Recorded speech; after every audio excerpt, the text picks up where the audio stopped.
ফরিদপুর জেলার মানুষের রাতের ঘুম কেড়ে নিয়েছিল যমজ দুই ভাই রামা আর শ্যামা। লম্বা চওড়া চেহারা, কাঁধ পর্যন্ত বাবরি চুল, গলায় শঙ্খের মালার, হাতে ধারালো অস্ত্র।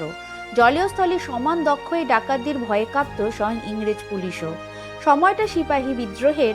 জমিদারদের সাথে হাত মিলিয়ে রামা শ্যামার দল ইংরেজদের নৌকা ডুবিয়ে সাহেবদের বন্দি করে এক অভাবনীয় কাণ্ড ঘটায়। কিন্তু কিছুদিন পরই ইংরেজদের বিশাল সেনাদল যখন আক্রমণ করে, তখন তারা বাধ্য হয়েও রাতের অন্ধকারে পদ্মা নদী ধরে পালাতে হয়। পালানোর পথে একটি বড় বাড়ি দেখতে পেয়ে তারা ভাবে নিশ্চয়ই কোনো বড়লোক ব্যবসায়ীর বাড়ি। মশাল জ্বালিয়ে হাড়ে রেড়ে রেড়ে শব্দে যখন তারা দরজা ভেঙে ভেতরে ঢোকে, তাদের রক্ত হিম হয়ে যায়। ভেতরে কোনো ব্যবসায়ী নেই, দাঁড়িয়ে আছেন দীর্ঘদেহী এক ভয়ঙ্কর তান্ত্রিক, যার হাতে চতুর্ভুজা মা কালী। তান্ত্রিকের গগনভেদী অট্টহাসিতে ডাকাতদের চিৎকার কোথায় যেন মিলিয়ে যায়। এই তান্ত্রিক ছিলেন বিখ্যাত সাধক কামদেব। ভয়ে কাঁপতে কাঁপতে রামার শ্যামা লুটিয়ে পড়ে তার পায়ে। তান্ত্রিকের পায়ে ধরে তারা বলে, ইংরেজদের ভয়ে পালাচ্ছি, ডাকাত বৃত্তি ছাড়লে আমরা খাবো কি?